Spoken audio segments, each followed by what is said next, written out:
rabbihim muhdatsin illa istamu wa hum yal'abun lahiyatan qulubuhum al-ayah. Wa qala Rasulullah sallallahu alaihi wasallam wa huwa shadiqul amin. Badiru bil a'mali shalihat fasatakunul fitan ka qita'il layl al-muzlim. Yusbihu rajulun mu'minan wa yumsi kafiran wa yumsi mu'minan wa yusbihu kafiran yabi'u dinahu bi'ardi minad dunya. Al-mutamassiku yawma idin bidinih kal qabidi ala al-jambi. Al-hadis kama qala Sadaqallahul azim wa sadaqa rasul karim wa nahnu ala dzalika minasyahidin. Puji-puji dan syukur kita aturkan kehadirat Allah Subhanahu wa taala pada sore hari ini di hari Selasa tanggal 9 Juni 2020 masih dalam suasana Syawal. Alhamdulillah Allah Subhanahu wa taala mentakdirkan kita bisa bertemu dalam kajian sama unit kegiatan mahasiswa Rumah Quran Mahasiswa Universitas Islam Syafi'iyah.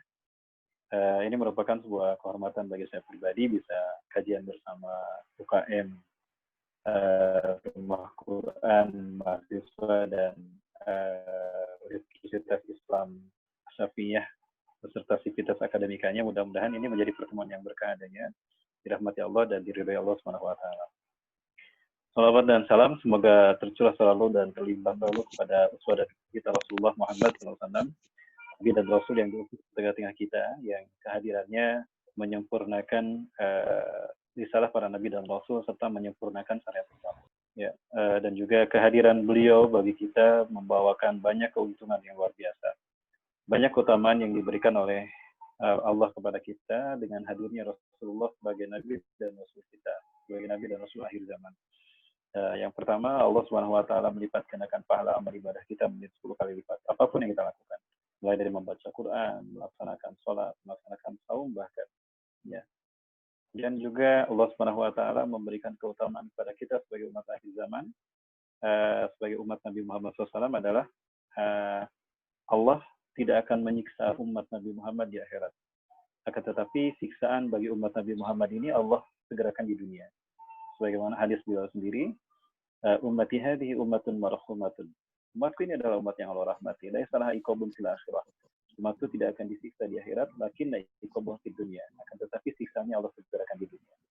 Bagaimana caranya itu terjadi, kata para sahabat? Wa kaifa yakunu dzalika ya Rasulullah? Rasulullah SAW pernah menjelaskan bil fitani wa bil zalazila wa bil qatli. Dengan munculnya fitnah huru-hara di tengah-tengah mereka, kemudian juga banyaknya bencana alam, kemudian juga adanya pembantaian menimpa mereka.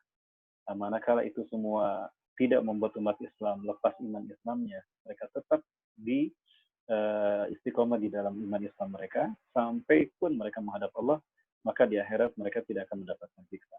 Kemudian yang paling membuat kita bahagia juga menjadi umat Nabi Muhammad, ini adalah jatah surga kita paling banyak. Ya, jatah surga kita paling banyak. Rasulullah SAW pernah menyatakan ini kepada para sahabat, ya. Setelah ada pertanyaan pada beliau, kalau tidak salah dari sahabat Umar bin Khattab radhiyallahu anhu, ya Rasulullah SAW ditanya, ya Rasulullah, kam ada dua ahli jannah? Wahai Rasulullah, berapakah jumlah ahli surga? Maka kemudian Rasulullah SAW menjawab, inna fil jannati 'ashruna wa mi'ata shafin. Sesungguhnya di surga itu ada 120 shaf. Walakum minha, dan jatah kalian dari 120 shaf itu adalah samanuna shafin, 80 shaf. Nah, dapat dibayangkan dari 120 shaf ahli surga, 2/3-nya adalah untuk umat Nabi Muhammad SAW. Sudah di-booking oleh beliau untuk umatnya. Nah, kenapa demikian? Nah, insya Allah itu yang akan kita bahas pada kesempatan kali ini. Ya, kenapa Allah banyak memberikan keutamaan kepada kita, umat akhir zaman, umat Nabi Muhammad SAW, adalah karena memang kita hidup di zaman penuh dengan fitnah. Kita hidup di zaman penuh dengan prahara yang luar biasa yang menguji iman Islam kita. Mungkin fitnah-fitnah yang muncul di zaman kita ini tidak muncul di zaman umat-umat terdahulu sebelum kita. Ya, dan yang terlebih penting lagi, ada fitnah yang terburuk yang akan muncul di zaman umat akhir, di akhir umat Nabi Muhammad ini adalah fitnah Dajjal. Nah, itulah kenapa Allah Subhanahu wa taala memberikan banyak keutamaan kepada umat ini, karena begitu banyaknya fitnah yang bertubi-tubi menimpa umat ini, sehingga siapapun mereka yang mempertahankan iman Islamnya dengan baik, itu akan mendapatkan pahala yang luar biasa. Baik, para hamba Allah yang dirahmati Allah Subhanahu wa taala, majelis jamaah kajian unit kegiatan mahasiswa bersama Rumah Quran Mahasiswa Sivitas Akademika Universitas Islam Safiyah yang dirahmati Allah, yang saya hormati dan saya muliakan karena Allah, Kang Teguh sebagai Amir Majelis, dan juga saya hormati dan saya muliakan karena Allah Teh Ani Mulyani ya, Ani Marlina yang dirahmati Allah sebagai Ketua UMKM, dan juga hadirin kaum muslimin mahasiswa dan mahasiswi Universitas Islam Safiyah, dan juga para santri, mahasantri, mahasiswa santri Rumah Quran yang dirahmati Allah. Berbicara tentang akhir zaman, ini memang sesuatu yang terkadang menimbulkan rasa takut juga atau paranoid ya di orang yang memahaminya, atau juga mungkin berbicara membuat seseorang apatis ya, atau juga mungkin seseorang yang begitu intoleransi terhadap fakta-fakta akhir zaman. Ya. Kenapa kita harus membahas akhir zaman tadi, hal-hal yang terkait dengan akhir zaman, terutama tanda-tanda hari kiamat, adalah untuk memperkuatkan iman dan Islam kita. Ya, linusabita bihi imanana, ya, untuk menguatkan iman Islam kita, dan juga untuk membuat kita melakukan istiadat, melakukan persiapan. Selain dari berbekal iman dan Islam, kita melakukan persiapan menghadapi akhir zaman. Kenapa demikian? Karena akhir zaman itu tadi dikatakan penuh dengan fitnah. Betulkah demikian? Saya teringat kepada hadis Rasulullah SAW ya. Ketika itu Rasulullah SAW terlihat oleh para sahabat naik ke satu benteng dari sekian banyak benteng yang ada di Madinah. Ini sebagaimana diriwayatkan oleh sahabat Usamah bin Zaid radhiyallahu anhu, di mana Rasulullah SAW kemudian mengarahkan pandangannya ke arah padang pasir, ke arah ke depan beliau, dan beliau mengatakan, "Khara'aitum ma'ara." Apakah kalian melihat apa yang aku lihat di sana? Nah, para sahabat tentunya tidak memiliki basirah sebagaimana basirahnya Rasulullah SAW. Maka para sahabat mengatakan, "La Rasulullah, la nara syai'an illa al-bayda." Tidak ya Rasulullah, kami tidak melihat sesuatu kecuali kami hanya melihat hamparan padang pasir yang luas. Maka apa kata Rasulullah SAW? "Inni la aral fitan." Sesungguhnya aku melihat fitnah begitu banyak. Takau khilala gutikum qawatil qatri. Ya, aku melihat fitnah huru-hara turun menimpa kalian seperti turunnya hujan menimpa rumah-rumah kalian. Dahsyat luar biasa. Nah, ini 14 abad yang lalu Rasulullah SAW menyatakan demikian. Jadi Rasulullah melihat bahwa fitnah demi fitnah ini akan menimpa umat ini. Ya, mana fitnah demi fitnah ini merupakan bagian dari asyratus sa'ah, bagian dari telah dekatnya tanda-tanda kejadian hari kiamat. Ya, maka ketika kita mempelajari ini dan juga kita memahaminya, lalu kita melakukan perbuatan yang sifatnya antisipatif, perbuatan yang membuat kita dekat dengan Allah, pada dasarnya merupakan bukti keimanan kita kepada hari akhir. Ya, bukti keimanan kita kepada hari akhir. Ya, daripada kita indolensi, kita acuh tak acuh, itu mah cocok logi misalnya, dan sebagainya. Nah, maka itu tentu tidak akan membuat keyakinan kita bertambah. Maka kita mungkin tidak akan peduli dengan fakta-fakta yang terjadi, sehingga kita tidak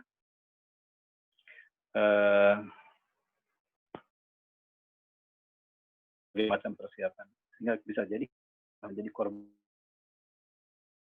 Nah, itu yang pertama yang disampaikan oleh Rasulullah SAW tentang akan tuh. Dalam hadis yang lain Rasulullah SAW juga menegaskan tentang efek dari fitnah ini. Ya, dalam hadis yang saya temukan di dalam kitab An-Nihayah fil Fitan wal Marahim karya Al-Hafiz Imam Ibnu Katsir rahimahullah, Rasulullah SAW menyatakan, "Badiru bil amal sholihat." Bersegeralah kalian melakukan amal soleh, fasatakunul fitan, karena akan muncul huru-hara petaka menimpa kalian. Kakita ilailal muslim, seperti potongan malam yang gelap gulita. Ya, seperti potongan malam yang gelap gulita. Pertama terpotong-potong, berlapis-lapis, artinya bermacam-macam fitnah demi fitnah itu datang. Kemudian muslim gelap.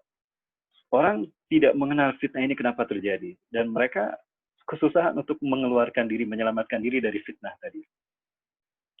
Kemudian Rasulullah SAW mengatakan efek dari fitnah ini, kata Rasulullah, yusbihu rajulun mu'minan wa yumsi kafiran, wa yumsi mu'minan wa yusbihu kafiran. Paginya beriman, sorenya kafir, sorenya beriman, paginya kafir. Subhanallah. Saking dahsyatnya efek fitnah ini membuat orang berubah akidah dalam sehari. Paginya beriman, sorenya kafir, sorenya beriman, paginya kafir. Ya bi'udinahu bi'aradi minad dunya. Menjual agamanya dengan harta dunia. Ya, dengan demi pangkat, demi jabatan, atau demi harta dunia, mereka menjual imannya. Ya, ini dahsyatnya fitnah akhir zaman. Ya. Lalu bagaimana dengan nasib orang-orang yang istiqomah dengan iman dan Islamnya, berpegang teguh dengan Quran dan Sunnah? Maka Rasulullah SAW menjelaskan, al-mutamasiku yawma idin bidini kal-qabidi alal jamri. Orang-orang yang berpegang teguh dengan agamanya, itu seperti memegang bara api. Ya, dapat kita bayangkan bagaimana rasanya kita memegang bara api. Yang namanya bara api, ya, bahasa Sundanya suluh, ada kayu bakar sedang menyala, membara. Ya, tidak ada apinya, tapi ada baranya. Lalu kita pegang, maka tangan kita akan terbakar karena panas, terasa panas dan terbakar. Ya, itulah yang akan dirasakan oleh orang-orang yang istiqomah mengamalkan Quran dan Sunnah, menjaga iman Islamnya di akhir zaman, di zaman penuh dengan fitnah. Ya, ketika dipegang panas, ya, difitnah, diadu domba, dicaci maki, dibantai dan sebagainya. Tapi ketika iman Islamnya dilepaskan, ketika kayu bakar tadi dilepaskan, maka padam dia. Nah, artinya ketika iman Islam ini tidak kita amalkan, maka padam saya Islam ini. Maka padam Islam yang ada pada hati kita. Nah, itu yang disebutkan oleh Rasulullah SAW terkait dengan sifat dari fitnah demi fitnah yang akan menimpa umatnya di akhir zaman. Ya. Kemudian yang berikutnya, ada 4 efek yang akan dirasakan oleh manusia dari munculnya fitnah demi fitnah atau prahara akhir zaman ini. Ya, selain dari tadi apa yang disampaikan oleh MC kita, ya, dan juga oleh moderator kita, pertama oleh Kang Teguh dan juga tadi disampaikan oleh Teh Ani, ya, bahwa jika hati kita merasa gersang menyaksikan kehidupan akhir zaman ini, ya, seolah-olah tidak ada berkah dari apa yang kita lakukan, itu merupakan pertanda memang kita berada pada masa-masa yang tidak baik, lebih buruk barangkali daripada masa-masa sebelumnya. Ya, nah ini merupakan satu pertanda yang membenarkan kebenaran qaul Rasulullah SAW, perkataan Rasulullah sebagai Nabi dan Rasul akhir zaman, ya, atau sebagai nubuah beliau, membenarkan nubuah beliau. Rasulullah SAW pernah menyatakan di dalam salah satu hadisnya tentang fitnah-fitnah yang ada pada zaman kita terutama, ya, dan ini membuat kita makin yakin dengan kebenaran Al-Quran dan Sunnah. Ya, tadi saya sampaikan para ulama yang dirahmati Allah Subhanahu wa taala, setidaknya ada 4 efek yang akan muncul pada umat manusia ketika datangnya fitnah atau prahara akhir zaman. Yang pertama, akan membuat seseorang makin iman kepada Allah, makin kuat iman Islamnya kepada Allah Subhanahu wa taala. Nah, kenapa demikian? Karena demi fitnah yang muncul, yang terjadi, itu telah digambarkan oleh Al-Quran, telah digambarkan oleh Rasulullah SAW dalam hadisnya, oleh Allah dalam Al-Qurannya. Nah, hal ini membuat dia makin yakin dengan kebenaran Al-Quran dan Sunnah, makin mantap langkahnya, sehingga dia melakukan berbagai macam amal soleh yang membuat dia lebih dekat kepada Allah, lebih takwa kepada Allah Subhanahu wa taala. Jadi ini adalah efek yang terbaik ketika menghadapi fitnah akhir zaman. Nah, efek yang kedua adalah membuat seseorang yang tadinya beriman menjadi makin tidak beriman, menjadi tidak beriman, ya, atau bahkan seseorang yang tadinya taat kepada Allah menjadi tidak taat kepada Allah karena dia termakan oleh fitnah tadi, karena dia menjadi bagian dari fitnah yang tentunya kita tidak mau mengalaminya. Itu efek yang kedua. Nah, efek yang ketiga yang akan muncul pada manusia, pada kehidupan manusia dengan munculnya fitnah akhir zaman ini adalah membuat orang yang tidak beriman justru berbalik menjadi beriman. Artinya fitnah tadi menjadi sebab datangnya hidayah dari Allah Subhanahu wa taala. Ya. Nah, tadi membuat dia menjadi beriman kepada Allah Subhanahu wa taala. Ya, kenapa demikian? Karena dia berpikir dengan pemikiran yang jernih, dia menatap fitnah demi fitnah tadi, tanda-tanda tadi dengan pemikiran yang jernih, hati yang bersih, sehingga fitnah demi fitnah jadi sebab hidayah baginya. Ini sebagai bukti di zaman kita sekarang ini, ya, ketika kita menyaksikan bagaimana fenomena kehidupan kita, peradaban akhir zaman yang sedang carut marut karena dilanda berbagai macam polemik, termasuk COVID-19 yang membuat kita dikarantina, membuat umat manusia begitu ketakutan dengan wabah COVID-19. Justru kita diperlihatkan oleh Allah Subhanahu wa taala hikmah dari pandemi ini, di mana orang-orang yang tadinya benci dan paranoid terhadap Islam itu mulai terbuka hatinya. Hancur kesombongannya ketika menyaksikan betapa Islam tetap bisa eksis bahkan menjadi sebagai contoh Belanda. Kita tahu Belanda negara yang mayoritas bukan Muslim, kemudian ada di Belanda ini tokoh yang sangat benci Islam sekali, ya, Islamofobi. Siapa? Geert Wilders, ya, dia sosok yang dan dia begitu gencar untuk memerangi Islam dan kaum muslimin lewat kata-kata orasi dan sebagainya. Tapi dia tidak bisa berbuat apa-apa. Dia tidak berdaya ketika menyaksikan ya suara azan mana-mana di saat di masjid-masjid ini dihentikan karena di lockdown di Indonesia, ya. Kemudian ayat Quran dibacakan. Ya, kita melihat di Amerika sendiri, saya pernah melihat Presiden Amerika Donald Trump bersama para senator, ya, ketika ada sidang senat itu dibuka dengan bacaan Al-Quran. Ya, suara azan menggema di bumi yang bukan bumi Islam, termasuk di Berlin.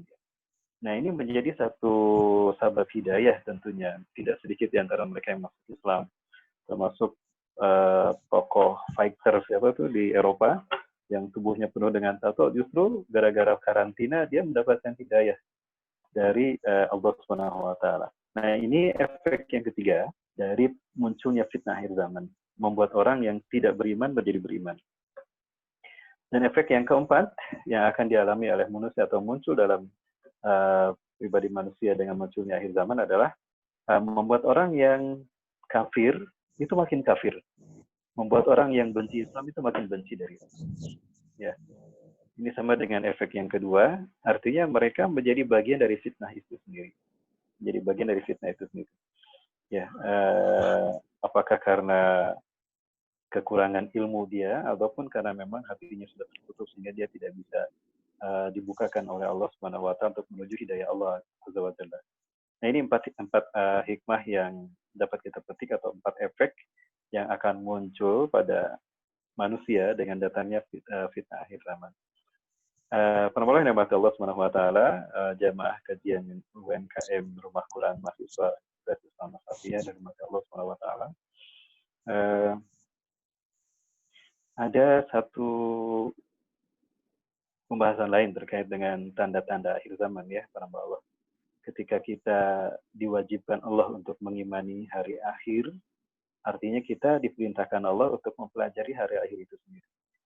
Kalau kita lihat pembahasan tentang hari akhir itu bukan hanya dibahas oleh Nabi akhir zaman, tidak hanya Allah turunkan di dalam Al-Quran, justru di zaman Nabi Adam sendiri tentang akhirat, tentang hari kiamat itu sudah Allah sampaikan. Ya. Logikanya begini, para Allah. Kenapa Allah banyak membahas tentang hari kiamat dan membahas tentang akhirat? Allah Subhanahu wa taala sudah memperbandingkan bahwa hidup dunia ini sementara, ya, hanyalah sebentar kalau dilihat dari tata peradaban manusia. Kemudian akhirat itu negeri yang sesungguhnya dan kekal abadi. Nah, ketika kemudian Allah Subhanahu wa taala memerintahkan kita beriman kepada Allah, maka salah satu inti iman kita kepada Allah adalah bahwa kita akan bertemu dengan Allah Azza wa Jalla. Kita akan kembali ke alam azali, kita akan kembali kepada Allah, dan itu bertemunya bukan di dunia, tapi di alam akhirat. Nah, perpindahan kita dari dunia ke akhirat ini melalui satu peristiwa. Peristiwa itu adalah hari kiamat itu sendiri. Nah, maka tidak salah untuk kemudian, maka wajar jika pada kemudian Allah Subhanahu wa taala menurunkan ayat-ayat yang membicarakan tentang tanda-tanda hari kiamat itu akan terjadi. Nah, sehingga yakinnya kita dengan tanda-tanda akhir zaman tadi merupakan bagian dari keimanan kita kepada akhirat, keimanan kita kepada Allah Azza wa Jalla juga, ya, karena kita akan bertemu dengan Allah tentunya di akhirat, bukan di dunia. Ya, bertatap muka langsung dengan Allah itu di surga. Surga adanya di akhirat. Nah, bagaimana kita akan sampai ke akhirat? Tentu melalui hari kiamat. Nah, oleh karena itu Allah banyak membicarakan pada kita tentang tanda-tandanya. Nah, berbicara tentang tanda-tanda akhir zaman itu ada 2. Ya, ada 2 tanda. Ya, tunqasamu asratu sa'ah ila qismain. Terbagi dua. Yang pertama asratu sughra, tanda-tanda kecil. Nah, tanda-tanda kecil ini jumlahnya cukup banyak.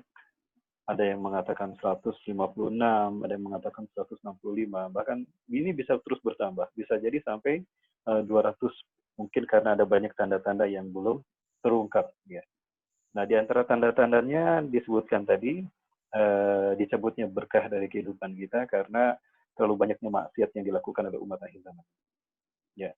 Kemudian gempa bumi di mana-mana, yatahawalun nisa ila rijal wa rijalu ila nisa, berubahnya laki-laki menjadi perempuan, perempuan menjadi laki-laki, seperti itu. Kemudian intisarul zina, banyaknya zina di mana-mana. Nah, yang terpenting di zaman kita kali ini, yang juga ini bagian dari tanda akhir zaman, tanda kecil akhir zaman adalah apa yang disebutkan Rasulullah SAW. Ini menarik sekali. Nah, saya menemukannya di dalam kitab Jubitan wal Malahim, karya Imam Al-Hafiz Al-Mukathir, dan juga kitab Al-Mawsu'at wal Malahim wa Asratu Sa'ah, ensiklopedia akhir zaman karya Dr. Muhammad Ahmad Al-Mubayyad, seorang syekh dari Syam. Ya. Di sana ada satu hadis sampai Rasulullah menyebutkan 3 kali tentang tanda-tanda kejadian hari kiamat. Nah, ya. Dalam hadis itu Rasulullah SAW mengatakan, ala inna min asyrati sa'ah, ingatlah dari tanda kejadian hari kiamat itu telah dekatnya. Ala inna min asyrati sa'ah, ingatlah dari tanda akan terjadinya hari kiamat adalah antufa'al asrar wa tudal akhir. Munculnya orang-orang buruk ke permukaan, atau orang-orang yang buruk satu kaum memimpin satu negeri. Itu al-akhyar, dan akan disingkirkannya orang-orang terbaik pilihan umat ini. Ini tanda yang pertama. Nah, ini merupakan tanda telah dekatnya kejadian hari kiamat, kata Rasulullah, dan tanda kecil ya tentunya. Nah, lalu apa hikmah dari tanda ini, kata Rasulullah? Yang pertama, maksud saya yang utama adalah bahwa ketika orang-orang yang buruk akidahnya, buruk perilakunya, dan juga zalim tentunya muncul ke permukaan dan memimpin satu kaum, satu umat, itu membuktikan kebenaran Quran dan kebenaran hadis Rasulullah SAW. Sehingga dia makin tebal imannya, makin kuat imannya kepada Allah SWT. Nah, lalu apa sikap kita ketika tanda itu muncul? Apalagi kita mengalami di negeri kita, misalnya ya, kita mengalami di negeri kita, maka sikap kita adalah tidak boleh membenarkan kebohongan yang dilakukan. Dan tidak boleh menolong semua kebijakan yang dilakukan. Kenapa demikian? Karena semua itu akan membuat kita kehilangan iman dan Islam. Nah, ini maksudnya kenapa kita harus mempelajari itu, agar kita bisa berbuat dengan baik, agar kita bisa melangkah ke arah yang benar, agar kita bisa melakukan perbuatan yang benar, sehingga iman Islam kita tetap terjaga. Ya. Rasulullah SAW dalam satu hadis pernah mengatakan begini, ini, di dalam 2 kitab yang tadi saya sampaikan, ala innahu satakunu ba'di umara. Ingatlah, sesungguhnya sepeninggalku nanti akan muncul para pemimpin-pemimpin yang banyak di tengah kalian. Innahu satakunu ba'di umara. Akan muncul sesudahku, sepeninggalku nanti, pemimpin-pemimpin yang banyak di tengah kalian. Man saddaqahum bikadzibihim. Barang siapa yang membenarkan perbuatan dusta mereka. Wa'anahum ala zulmihim, dan menolong kebijakan zalim mereka. Falisamini, maka dia bukan umatku. Ya, Rasulullah tidak mengakuinya sebagai umatnya. Artinya iman Islamnya tidak Rasulullah akui. Rasul tidak mau mengakui keimanan dan keislaman. Maka Rasul tidak mau mengakui dia sebagai umat. Ya. Ketika dia membenarkan kebohongan pemimpinnya dan menolong kebijakan zalim pemimpinnya tadi. Karena pengen mendapatkan pangkat, jabatan, atau mendapatkan harta dunia. Ya, na'udzubillah, na'udzubillah. Kemudian, walaysa biwaradin ala yarhauda, kata Rasulullah. Dan dia tidak akan pernah menikmati telaga mahsyarku nanti di padang mahsyar. Ya. Padahal Rasulullah SAW mengemukakan dalam salah satu hadis yang lain, bahwa inna likulli nabiyyin khawdun, ya, inna likulli nabiyyin wa rasulun khawdun fil mahsyar alladhi yusamma bi asma'ihi. Sesungguhnya para nabi dan rasul nanti di padang mahsyar itu punya telaga yang diberi nama dengan nama-nama mereka. Ada telaga Adam, ada telaga Nuh, ada telaga Idris, ada telaga Nabi Ibrahim, bahkan ada telaga Rasulullah Muhammad SAW. Wa ana faratukum alal haud, dan aku akan mendahului kalian dari menuju telaga tadi. Wa innakum satariduna, dan sungguh kalian akan sampai ke telagaku itu. Alhamdulillah, kabar gembira dari Rasulullah bahwa umatnya akan sampai ke telaga itu. Man waradahu, barang siapa yang sampai ke telagaku itu, syariba minhu, dia pasti meminum air telaga tadi. Wa man syariba minhu, dan barang siapa yang meminum air telagaku, walau zum'atan minal ma', walaupun hanya seciduk tangan saya airnya ya, cidukan telapak tangan kita lalu diminum, lam yazma hatta yadkhulal jannah, dia tidak akan haus sampai dia masuk surga. Nah, apa maksud dari Rasulullah SAW mengatakan ini? Ketika kita tidak membenarkan kedustaan pemimpin kita, bahkan kita berani menasihati mereka. Ya, mohon maaf pemimpin, Anda berkata dusta. Yang benar adalah seperti ini. Nah, misalnya kita mengatakan demikian. Ya, mau sendirian atau kita beramai-ramai datang kawan dan menyampaikan nasihat kepadanya. Ya. Kemudian kita tidak mau menolong kebijakan zalimnya karena kita tahu itu zalim dan kita tidak mau menerima, bahkan kita menentang kebijakan zalim tadi. Maka kata Rasulullah, "Fahuwa minni." Maka dia itulah umatku. Wa ana minhu, dan aku bagian dari dia.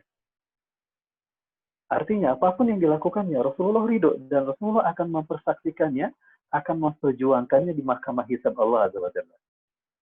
Wa huwa waridun alayal khawd, dan dia akan menikmati telaga mahsyarku.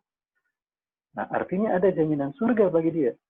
Bagi orang-orang yang dia berani mengatakan kata-kata yang benar kepada pemimpinnya atas kedustaan mereka, dan berani membela kebenaran di hadapan pemimpin yang berbuat zalim dengan kebijakan-kebijakannya. Nah, hal semacam ini sangat terkait dengan fenomena hidup kita hari ini. Ya, maka ketika kita mempelajari tanda-tanda akhir zaman ini, lalu kita melakukan sebuah upaya sebagaimana tadi, diarahkan kepada yang benar, maka itu akan membuat kita akan terjaga.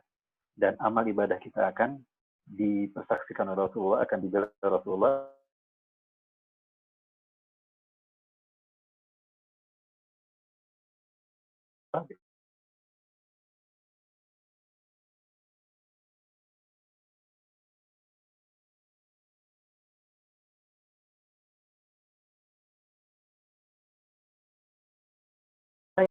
Tuzharul qaul atau tuqbahal qaul wa tuhzanal amal. Ya. Munculnya perkataan-perkataan buruk di mana-mana. Dan juga disia-siakannya amal untuk bekal manusia di akhirat. Fenomena ini kita lihat sekarang, terlebih di media sosial yang melekat pada kehidupan masyarakat milenial ini, bahwa betapa gadget ini menjadi bagian dari hidup mereka. Ya. Kita bisa melihat di Instagram, ya, bagaimana, atau di YouTube, komentar-komentarnya, kata-katanya, Masya Allah. Dan itu dilontarkan oleh seseorang yang mengaku muslim. Mereka mencaci maki ulama, mereka mencibir sama muslim, bahkan mereka diam saja ketika kemungkaran ada, tapi ketika ulama-ulamanya berfatwa, mereka serang, luar biasa. Nah, muncullah kata-kata yang tidak senonoh diucapkan oleh seseorang muslim. Ya, nah ini merupakan suatu bagian dari tanda telah dekatnya kejadian hari kiamat. Kata-kata buruk, kata-kata busuk itu muncul di permukaan. Sementara mereka terlena dan terlalaikan dari perbuatan-perbuatan amal soleh yang sebetulnya itu yang mereka harus lakukan sebagai perbekalan untuk nanti di akhirat. Ya, ini merupakan kebenaran dari hadis Rasulullah SAW, terbukti pada zaman kita. Ya, dan sangat saya sedihkan sekali. Media-media seperti Instagram, seperti Facebook, seperti YouTube, itu kan dibuat bukan oleh orang-orang muslim. Dibuat oleh orang-orang non-muslim, tapi dipakai oleh orang-orang muslim untuk menyerang sesama muslim atau menyerang para ulama. Nah, ini merupakan bagian yang sekaligus membenarkan tanda yang ketiga yang disebutkan Rasulullah.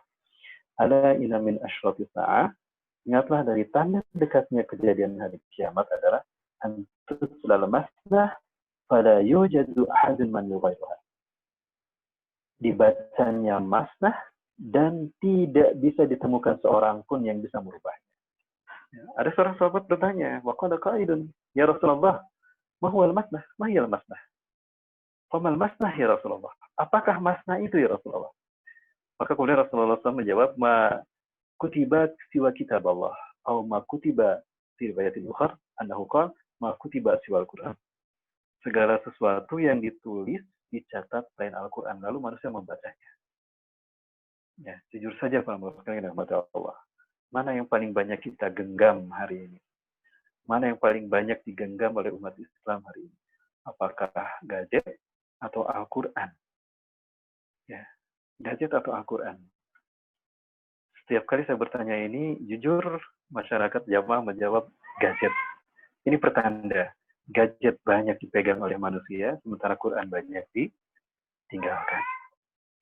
Dan fala yujadu ahadun man yughayyiruha, kata Rasulullah. Susah ditemukan seseorang yang bisa merubahnya. Ya, kenapa Rasul mengatakan begitu? Karena memang gadget ini menjadi bagian dari hidup manusia.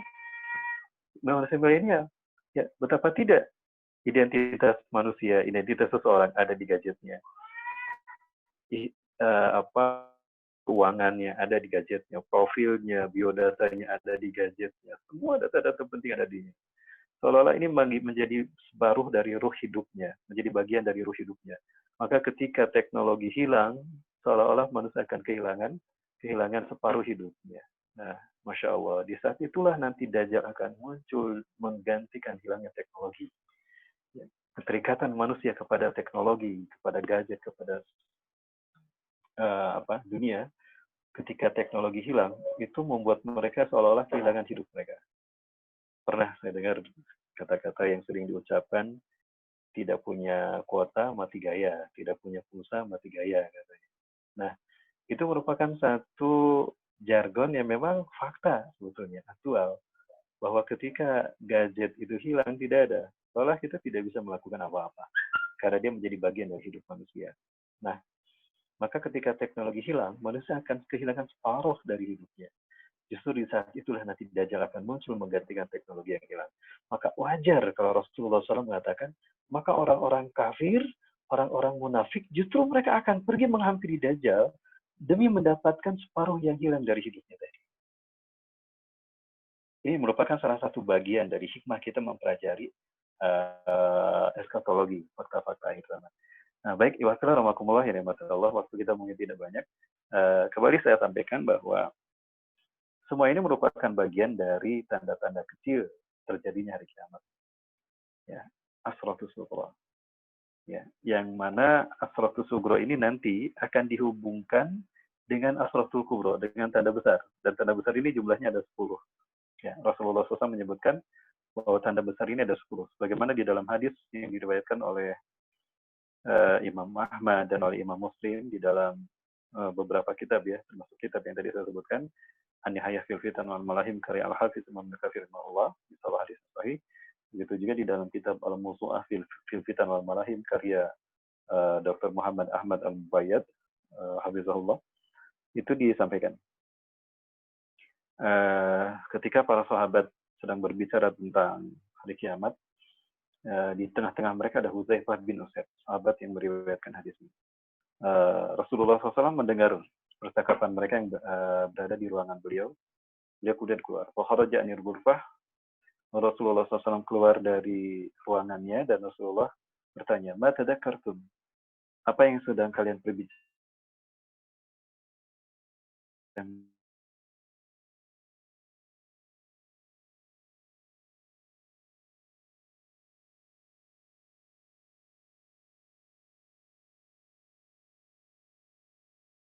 Terjadi hari kiamat sehingga kalian melihat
Mohon maaf untuk kendalanya, karena terkendala dengan jaringan, Ustadznya akan segera mencoba hubungi.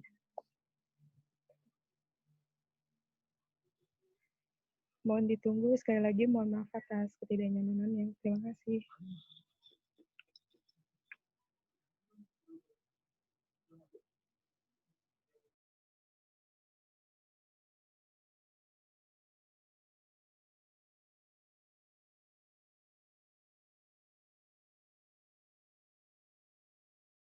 Sudah Terdengar jelas, ya? Ustaz. Ya, baik. Terdengar. Ya, baik. Waktu kita masih ada berapa menit lagi? Sampai jam 5, Ustaz. Dari jam 5 nanti tanya jawab. Gitu.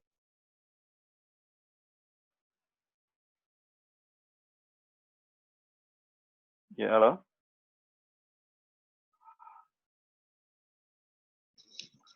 Ya, mohon izin Ustaz, apa kita langsung tanya jawab aja? Ya, boleh mau langsung tanya jawab. Ya. Jawab. Ya baik, dibuka untuk sesi tanya jawabnya. Yang ingin bertanya dipersilakan. Perkenalkan nama dan juga pasalnya.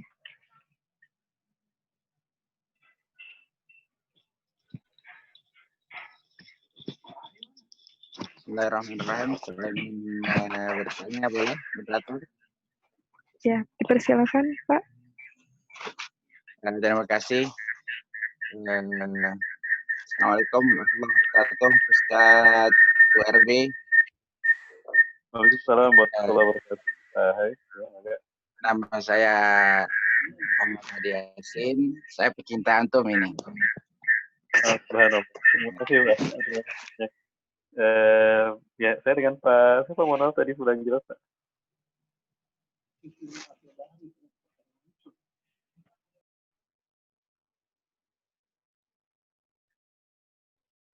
Ya.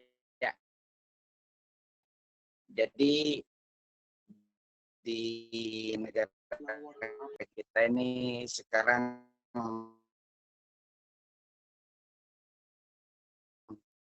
luar biasa musibahnya undang-undang ideologi Pancasila ini. Nah, ini banyak ulama sudah menyatakan sikap, ada ulama Madura, ada bahkan tadi malam imam besar kita juga sudah menyampaikan sikapnya. Sementara kekuatan-kekuatan penting di negeri ini sudah dipegang rezim semua, sehingga kita tidak tahu ini apa dan bagaimana yang bisa dilakukan oleh umat Islam ini, Ustadzna. Jadi mohon pencerahannya ini, apakah ini juga termasuk huru hara akhir zaman atau bagaimana ini? Mohon banyak Ustadzna, jazakallah khair. Amin. Waalaikumsalam. Baik. Bagaimana Amir Majlis membawa acara? Saya jawab langsung.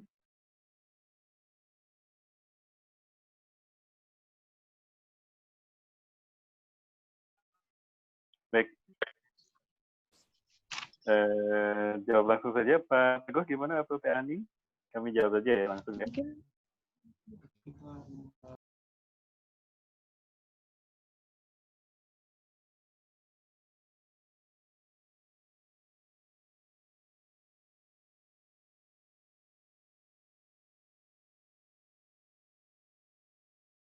Wah, dibenarkannya orang yang dusta dan itu sebenarnya orang-orang yang benar. Kemudian ini memang agak sensitif jawabannya, tapi mau tidak mau saya harus menyampaikan. Rasulullah SAW telah menyampaikan dalam hadisnya, la taqumus sa'atu, tidak akan terjadi hari kiamat hatta tuqatilu qauman, sehingga kalian akan berperang dengan satu bangsa, sigorul ayun, mata mereka sipit, jurudum ahmar, kulit mereka merah, zumfal unuf, hidung mereka pesek, ya, peseknya tentunya ukuran Rasulullah Rasulullah kan mancung ya, orang-orang Arab ya Rasulullah SAW itu mancung. Maka kita dibandingkan Rasulullah itu kita pesek. Maksudnya ukuran hidungnya seukuran kita. Ya, jadi peseknya ukuran Rasulullah bukan ukuran kita. Kalau ukuran kita ya habis hidungnya. Nah, artinya Rasulullah menyebutkan ciri-ciri mereka. Ya, sekali lagi saya ulangi, la taqumu sa'atu, tidak akan terjadi hari.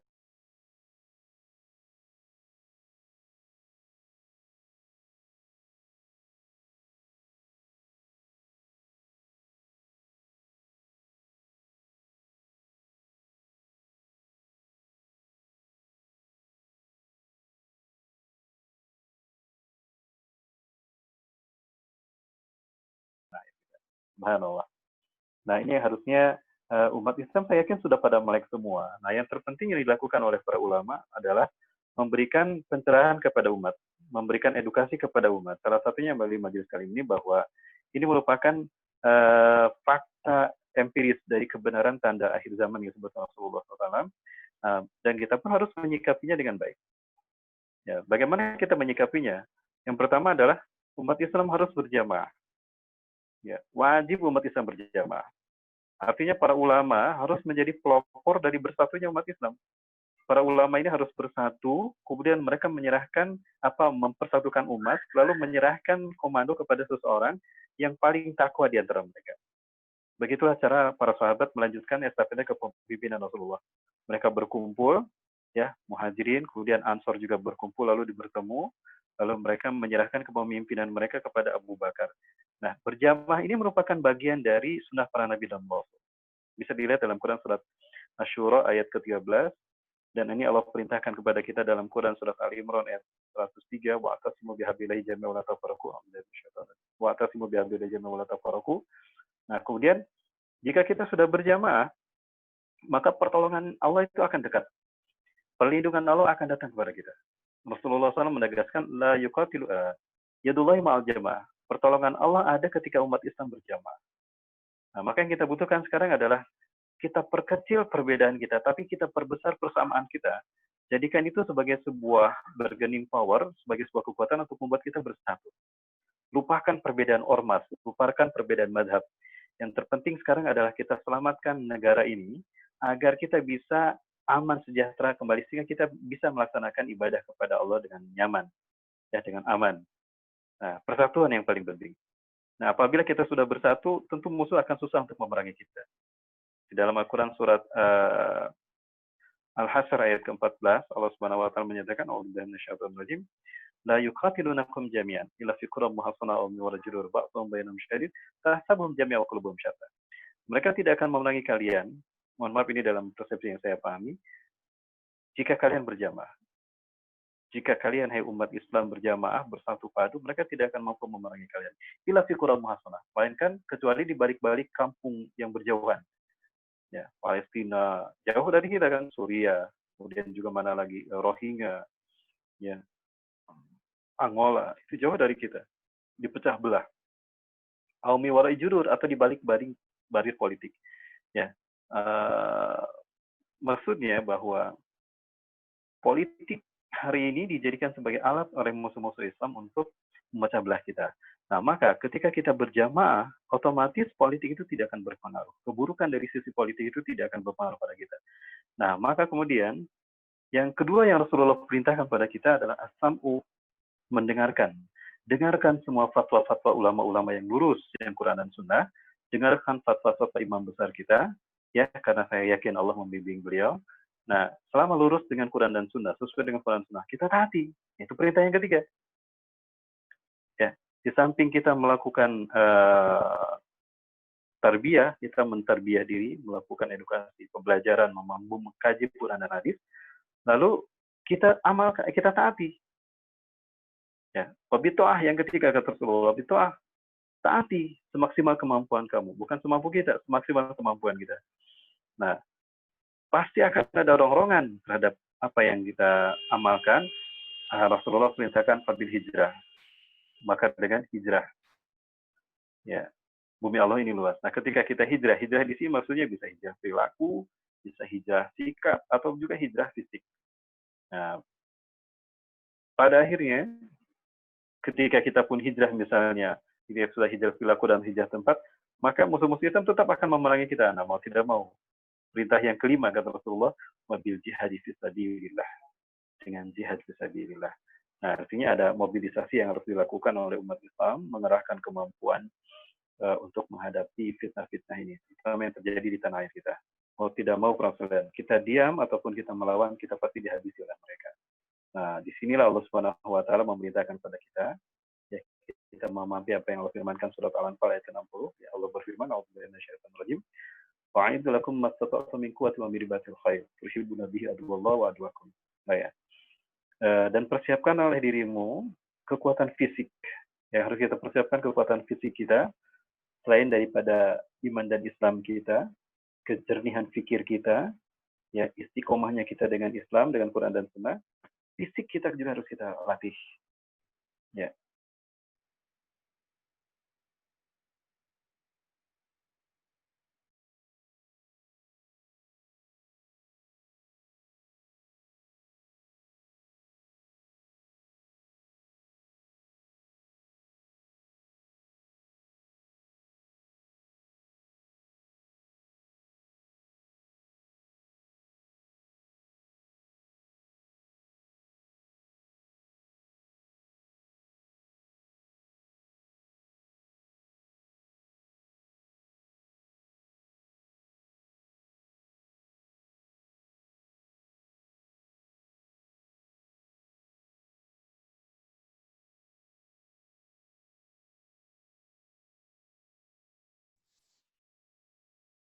Ya, mohon maaf tadi agak terputus.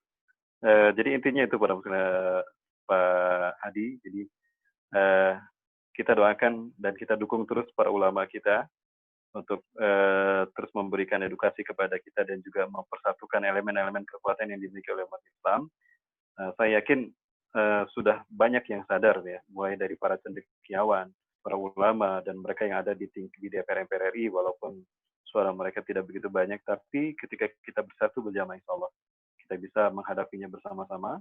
Pahitnya nanti, jikapun mereka melakukan tindakan pendekatan persuasif lewat militer, ya mau tidak mau, jihad fisabilillah harus dilakukan. Dan ini pun tetap atas dasar komando imam kita, imam besar kita, dan komando para ulama tentunya, di bawah pimpinan imam besar kita. Itu barangkali Pak Hadi yang dapat saya sampaikan. Mohon maaf apabila ada yang kurang. Waktu saya kembalikan pada Amir Majelis, silakan. Baik, terima kasih kepada Pak Hadi Yasin untuk pertanyaannya selaku dosen Fakultas Agama Islam.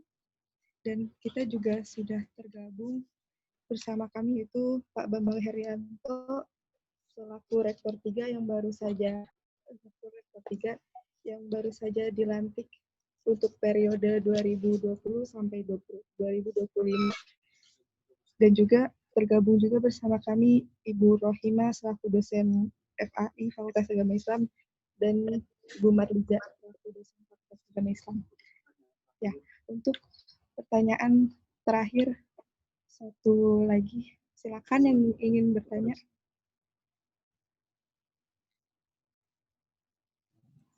Assalamualaikum warahmatullahi wabarakatuh. Waalaikumsalam warahmatullahi wabarakatuh. Ustadz, saya Ibu Rohima mau menanyakan tentang prahara akhir zaman. Dalam menyimak tadi kajian Ustadz yang baru disampaikan, kenapa kita bisa katakan adanya prahara di akhir zaman? Kenapa enggak langsung saja persamaan lain selain prahara dalam konotasi dalam kehidupan kita sehari-hari aja deh, kita tidak memikirkan soal COVID ini, bukan, anggap aja kita tidak ada COVID gitu. Namun dibalik dari kehidupan di peradaban dunia ya yang saya baca itu, dunia itu bagaikan seperti apa ya, kata bola atau gimana ya. Jadi suatu saat eh, adanya perubahan. Jadi pada zamannya Nabi Nuh sudah meninggal semua. Bangkitlah zamannya Nabi Musa. Terus mereka semuanya sudah mati semuanya. Nah, kita di akhir Nabi Muhammad ini adalah nabi yang terakhir. Iya. Apakah nanti ada munculnya nabi-nabi palsu lagi? Kan saya lihat di sini itu PKI sudah muncul lagi. Terus apalagi keluar lagi dajjal-dajjal tapi berbentuk manusia. Menyerupai, jadi dajjalnya itu menyerupai manusia, manusia menyerupai sifatnya dajjal gitu. Nah, nanti kan munculnya Nabi Isa itu baru dinamakan kiamat besar. Itu yang saya itu dengar ya. Namun di sini coba Ustadz kita kembalikan lagi, saya sebagai menyimak, maksudnya untuk untuk mengantisipasi untuk berapa tahun, 30 tahun yang akan datang atau bahkan 50 tahun yang akan datang. Ya saya sih mungkin sudah mati, tapi untuk anak dan cucu, cicit segala macam, untuk berapa kali 7 turunan dari kita sendiri, keluarga kita, negara kita atau bangsa kita, itu bagaimana untuk menanggapinya itu? Ya tadi yang saya katakan adanya nabi-nabi palsu gitu. Apakah nanti di sini adanya siapa palsu gitu loh? Makanya bisa dikatakan prahara atau bisa dikatakan tadi Bapak bilang perkecil perbedaan, perbesar persamaan. Negara kita kokoh, negara kita maju, negara kita pasti kita bisa menyelamatkan bangsa kami. Tapi di sisi lain, coba kita negara Jepang, contoh ya, yang saya tahu di negara Jepang itu jauh berbeda dengan di Indonesia. Karena apa? Dari kedisiplinannya, dari kebersihannya, dari sopan santunnya, dari tata keramanya, dari akhlaknya, mereka kafir. Tadi Bapak katakan bahwa hari ini satu hari bisa kafir, bisa Islam, bisa kafir lagi, dan bisa murtad atau mu'alaf lagi. Nah, itu yang menyebabkan keyakinan akidah kita itu seperti apa gitu. Ya mungkin Ustadz lebih berpengalaman lah dibandingkan kami belum menyicipi di negara khususnya Jazirah Arab ya. Nah, itu minta aspirasi Ustadz untuk kami semua. Terima kasih. Baik, ya, terima kasih. Ya, baik. Pembawa acara gimana? Ya, mohon izin pembawa acara saya untuk menjawab ya dan membahas apa yang disampaikan oleh Ibu Rohimah tadi. Baik, terima kasih kepada Ibu Rohimah ya, dan juga terima kasih sebelumnya yang saya hormati pada Pak Bang Haryanto dan tadi Pak Hadi ya, Pak Ahmad Hadi Yasin. Terima kasih banyak ini para pimpinan Sivitas Akademika dari Universitas Islam As-Safiyah dan juga Ibu Rahimah barusan yang telah bertanya. Baik, permohonan mati Allah Subhanahu wa taala, kata-kata prahara, kemudian kata-kata huru hara, kata-kata fitnah itu merupakan kata-kata yang memang relevansinya dengan akhir zaman. Ya, kenapa demikian? Karena memang akhir zaman ini yang penuh dengan fitnah tadi, penuh dengan prahara dan huru hara. Rasulullah SAW pernah menggambarkan ini di dalam sebuah hadis yang kemudian disampaikan oleh Anas bin Malik kepada para tabi'in. Saya sampaikan satu nas terkait dengan hal itu. Suatu saat di masa kepemimpinan Al-Hajjaj. Ini Al-Hajjaj adalah salah seorang pemimpin dari dinasti Umayyah. Ya, di masanya hidup, di saat kepemimpinan Al-Hajjaj ini ada sahabat yang masih ada, yaitu sahabat yang masih hidup maksud saya, sahabat Anas bin Malik. Nah, para tabi'in merasakan bagaimana kehidupan saat itu tidak kondusif luar biasa. Artinya buruk luar biasa. kemaksiatan di mana-mana, kemudian juga kepemimpinan yang zalim kepada rakyatnya, kemudian hukum hanya tajamnya ke bawah tapi tumpul ke atas, ya, nyaris sama dengan apa yang kita alami hari ini. Ya, persis sama dengan apa yang kita alami hari ini. Maka kemudian para tabiin ini generasi sesudah sahabat, mereka curhat kepada Anas bin Malik. Fasyakawan anil Hajjaj. Lalu kami juga curhat kepada Anas bin Malik tentang buruknya kepemimpinan Al-Hajjaj pada kesempatan saat itu, ya, Al-Hajjaj. Maka apa yang dijawabkan oleh Anas bin Malik kepada para tabiin yang curhat kepada beliau? Maka Anas bin Malik mengatakan, isbiru, fa innahu la ya'ti 'alaikum zamanun illa ba'du asyara minhu. Bersabarlah kalian, karena sesungguhnya tidak akan datang satu zaman, tidak akan datang satu masa, satu tahun, melainkan zaman, masa, tahun sesudahnya lebih buruk daripada tahun sebelumnya. Hatta talqaw rabbakum, sampai kalian bertemu dengan Tuhan kalian. Hakadha sami'tukum min nabiyikum sallallahu alaihi wasallam. Demikianlah aku dengar perkataan Nabi sekalian, Nabi Muhammad SAW seperti itu. Nah, Anas bin Malik memerintahkan kita lewat lisan beliau, sebetulnya ini hadis Rasulullah, bahwa kita harus bersabar menghadapi itu semua, karena memang tahun kita ini tidak lebih baik daripada tahun kemarin. Ya. Artinya, mendekati hari kiamat, zaman makin buruk, makin tidak kondusif. Dan ini tantangan yang besar bagi putra-putri kita ke depan. Zaman kita saja sudah seperti ini. Apalagi zaman putra-putri kita nanti. Kalau zaman kita, barangkali yang kita rasakan sekarang adalah fitnah Dajjal. Sementara di zaman anak-anak kita nanti, anak cucu kita, mungkin Dajjalnya yang muncul. Bukan fitnahnya saja. Karena fitnah Dajjal muncul terlebih dahulu sebelum Dajjal. Nah, di antara fitnah Dajjal yang muncul ini, efeknya banyak dalam hal aspek ranah, semua ranah kehidupan kita. Apalagi aspek ideologi, apalagi aspek akidah. Ya. Yang berhubungan dengan aspek akidah ini adalah munculnya Dajjal-Dajjal palsu yang membawa akidah-akidah palsu, membawa ajaran-ajaran palsu. Nah, ini ditegaskan oleh Rasulullah SAW dalam salah satu hadisnya. Saya khurju fi akhir zaman Dajjalun. Akan muncul Dajjal-Dajjal palsu di akhir zaman nanti. Ya. Rasulullah SAW menyebutkan ini artinya Dajjalnya Dajjal KW. Mohon maaf saya istilah seperti itu, Dajjal palsu ya. Maksudnya apa? Mereka akan membawa fitnah. Ya, bukan membawa hidayah, tapi membawa fitnah. Ya, ciri-ciri mereka kata Rasulullah membawa fitnah, yahduna bil hadi wa yastanu bil sunnati. Mereka memberikan petunjuk bukan dengan petunjukku, bukan dengan Quran. Wa yastanuna bil sunnati, dan mereka memberikan sunnah bukan dengan sunnahku. Ini dalam hadis yang lain dikatakan demikian, ya.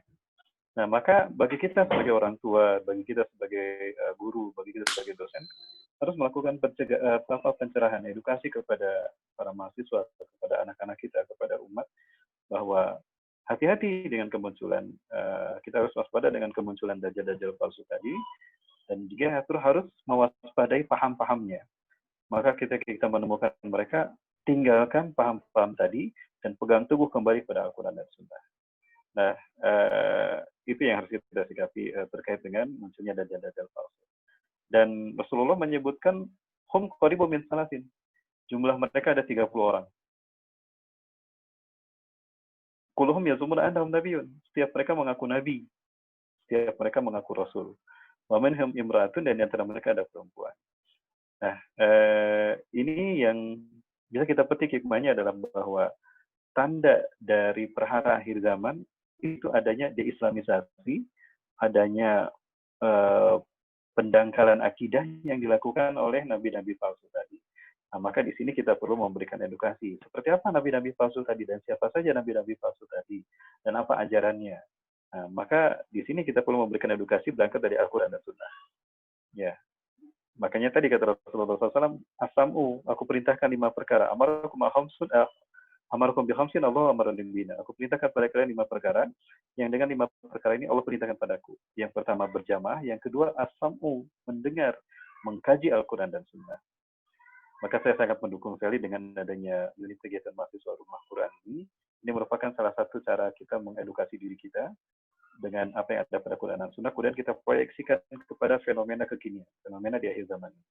Sehingga kita tidak salah menilai, sehingga kita tidak salah melangkah. Ya, itu barangkali, mohon maaf jika ada jawaban saya yang kurang jelas ya para Allah, yang terutama kepada Ibu Rahimah. Mungkin ada yang mau disampaikan lagi, silakan. Ya, yang menjadi masih PR buat saya itu gini Ustadz, bagaimana untuk membekali anak cucu kita di masa setelah kita sudah tiada gitu loh. Selain kita mendidiknya, selain kita memberikan ilmu yang religinya, tapi mereka kan dengan adanya pergaulan, dengan adanya pekerjaan, dengan adanya berbagai macam politik, maka di situ kita bisa mengambil mana yang baik dan mana yang buruk gitu. Kekhawatiran kita sebagai orang tua, ya, untuk saya titipkan itu adalah milik Allah dan akan kembali kepada Allah. Berdasarkan kita Al-Quran dan Al-Hadis, sudah kita percaya bahwa pasti anak dan cucu kita akan dilindungi oleh Allah.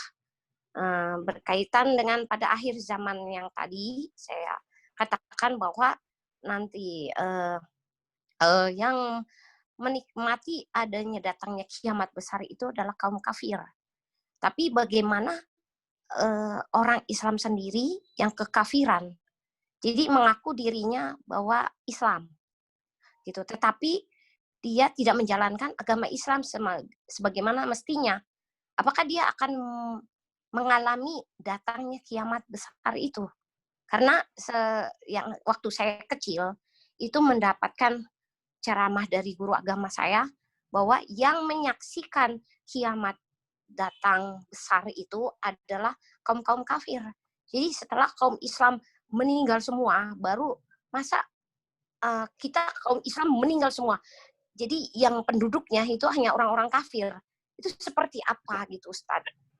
Jadi saya masih bingung gini, apakah Islam tetapi dia keyakinannya kekafiran gitu loh. Jadi yang jadi PR buat saya. Terima kasih, itu saja. Ya, baik. Sama-sama Bu Rahimah. Baik, ya langsung kita jawab ya. Mohon izin kepada admin, kepada moderator, saya langsung menjawab apa yang disampaikan oleh Bu Rahimah. Baik, secara kekhawatiran kita sebagai orang tua kepada anak-anak kita itu adalah sesuatu yang menjadi di dalam Al-Quran surat An-Nisa ayat ke-9. Allah Subhanahu wa taala berfirman, "A'udzubillahi minasyaitonir rajim. Wal yakhshal ladzina law taraku min khalfihim dzurriyyatan di'afan khafu 'alaihim." Ya. Dan hendaklah takut orang-orang yang sekiranya nanti meninggalkan di belakang mereka keturunan-keturunan yang lemah. Lemah di sini maksudnya bisa jadi yang pertama adalah lemahnya iman Islam mereka. Ini harus kita khawatirkan. Mengingat begitu banyaknya penetrasi yang berupaya untuk melakukan pendangkalan akidah deislamisasi lewat media, lewat pergaulan dan sebagainya.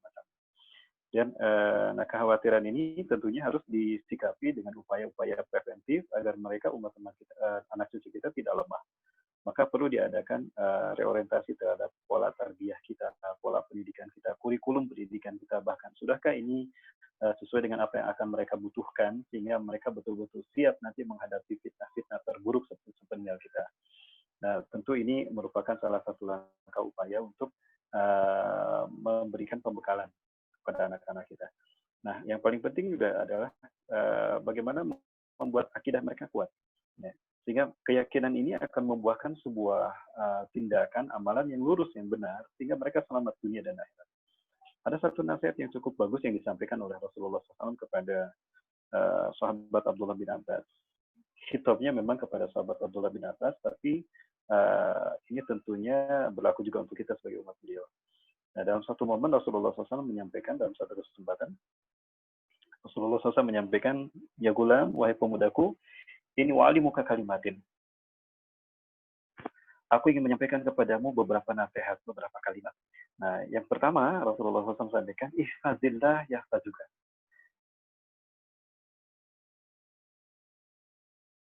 Ya, subhanallah.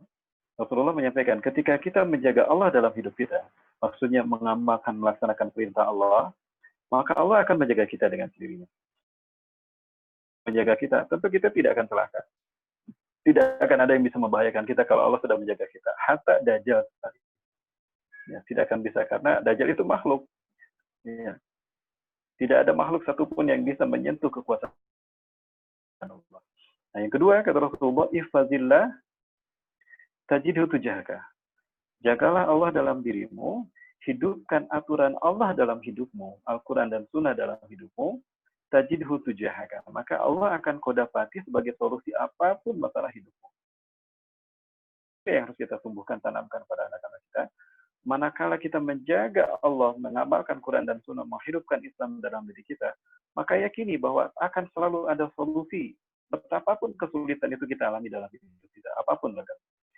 Rasulullah SAW mengatakan, "Faidah sa'alta fas'alillah." Jika kamu ingin meminta sesuatu, minta kepada Allah. Nah, artinya jadikan Allah sebagai sesuatu yang menjadi pelarian pertama, dan pelarian selalu menjadi pelarian kita. Pertama dan berikutnya Allah lagi, Allah terus, dan selalu Allah. Ya. Artinya sampaikan pada anak-anak kita, didiklah anak-anak kita agar mereka itu selalu menjadikan Allah sebagai tempat mereka meminta. Tidak bergantung kepada makhluk, tapi selalu bergantung kepada Allah. Nah, sambil dijelaskan nanti Allah akan menjawab melalui siapa dari doa yang kita panjatkan. Wa idastanta fasta'in billah. Apabila kau meminta tolong, minta tolonglah kepada Allah. Nah, artinya ada aspek tauhid yang harus kita tanamkan kepada anak-anak kita. Nah, kemudian yang berikutnya, ini dua yang terakhir Rasulullah, ini juga sangat luar biasa dahsyat nasihat beliau. Fa'lam, yakini wahai pemudaku, law annal ummah, andaikan umat manusia, istama'u ala yanfa'uka bi syai'in lam yanfa'uka bi syai'in illa bi syai'in qad katabahu Allahu lak. Andaikan umat manusia berkumpul untuk menolong kamu, untuk melindungi kamu, maka kamu tidak akan tertolong. Kamu tidak akan terlindungi kecuali jika memang saat itu Allah menakdirkan kamu harus tertolong. Nah, yang kedua, sebaliknya kata Rasulullah, walau istamu ala ayyadurruka bisyai'in, andaikan umat manusia berkumpul untuk mencelakai kamu, membahayakan kamu, lam yadurruka, mereka sedikit pun tidak akan bisa mencelakai kamu. Mereka sedikit pun tidak akan membahayakan. Illa bisyai'in qad katabahu bersuhaka. Rufiatil aqlam, wajafatis suhuf. Ya. Telah diangkatlah pena dan keringlah catatan takdir. Nah, nasihat ini sangat luar biasa kalau kita proyeksikan arahnya kemana. Ini bisa kita proyeksikan dalam kehidupan kita sehari-hari. Nah, ini akan bukan hanya menguatkan iman Islam kita, tapi juga membimbing anak-anak kita untuk memiliki satu visi dan misi yang lurus dalam memandang kehidupan akhir zaman. Betapapun kita hari ini memang, kalau kita lihat dari periodisasi yang disampaikan Rasulullah, kita berada pada periodisasi Mulkan Jabariyah, periode yang keempat. Ya, di mana kepemimpinan dunia dipegang oleh orang-orang kafir, orang-orang non-muslim. Nah, kemudian, ya bagaimana? Dipegang oleh orang-orang Barat ya, bukan orang-orang itu. Ya, baik. Kemudian yang tapi ini sebagai closing, mohon maaf ini ya, mungkin karena waktu kita sudah habis. Intinya saya ingin menyampaikan betapapun fitnah dan gembira dari Rasulullah SAW. Kabar gembiranya apa?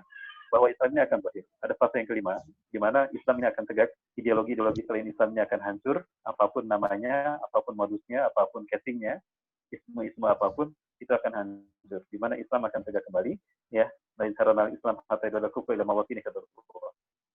Nah, pertolongan Islam itu akan turun dengan hadirnya orang-orang pilihan Allah. Apakah itu Imam Mahdi, dan juga turunnya Nabi Sallallahu. Barangkali itu dulu yang dapat saya sampaikan. Mohon maaf ini saya terlalu banyak mendominasi waktunya, dan mohon maaf ini kepada Pak Rektor, kepada pembantu rektor dan para dosen, terlalu banyak saya belajar berbicara.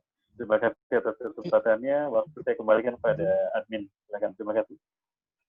Terima kasih Pak Ustadz atas wawasannya yang diberikan pada kita semuanya. Sama-sama, terima kasih Bu Raina. Terima kasih kembali. Ini mohon maaf atas keterbatasan waktu, jadi kita akhiri untuk kajian hari ini. Nah, saya selaku mewakili keluarga besar Rumah Quran Mahasiswa mengucapkan banyak terima kasih kepada Ustadz yang telah meluangkan waktunya untuk mengisi kajian pada sore hari ini. Kami doakan semoga Ustadz diberikan kesehatan selalu dan selalu memberikan nilai-nilai. Amin. Amin. Dari kami untuk keluarga Ustadz, dan mohon maaf atas kendala yang terjadi. Mungkin itu saja yang dapat saya sampaikan. Kita akhiri kajian kita pada hari ini dengan membaca doa kafaratul majelis. Subhanakallahumma wa bihamdika. Subhanallah. Terima kasih. Ya, terima kasih.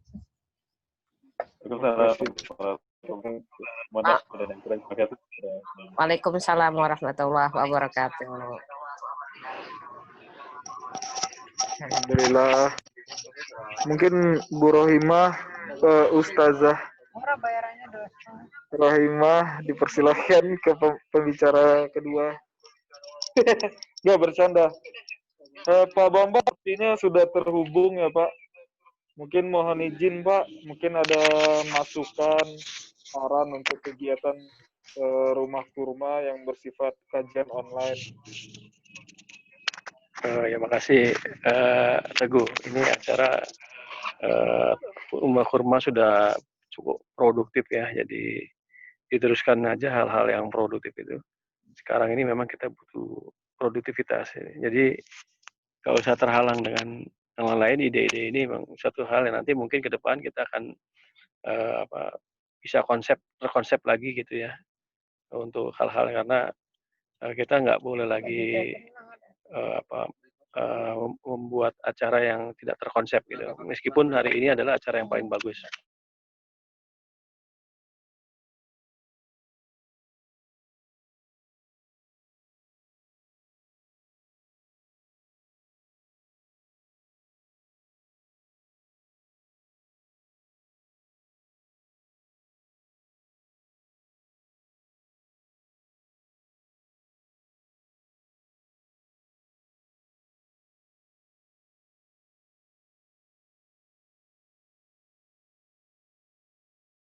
Kajian ini, sehingga pemateri yang sudah memberikan ilmu yang sangat bermanfaat itu juga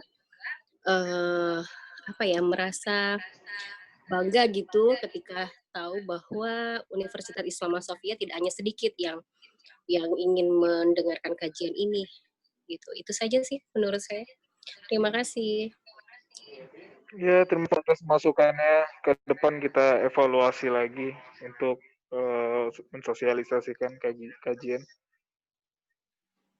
Ya, baik, untuk seluruh peserta forum, saya selaku penanggung jawab Rumah Quran Mahasiswa mengucapkan banyak terima kasih dan mohon maaf bila ada salah-salah kata. Kurang lebihnya mohon maaf. Billahi taufiq wal hidayah. Assalamualaikum warahmatullahi wabarakatuh. Terima kasih.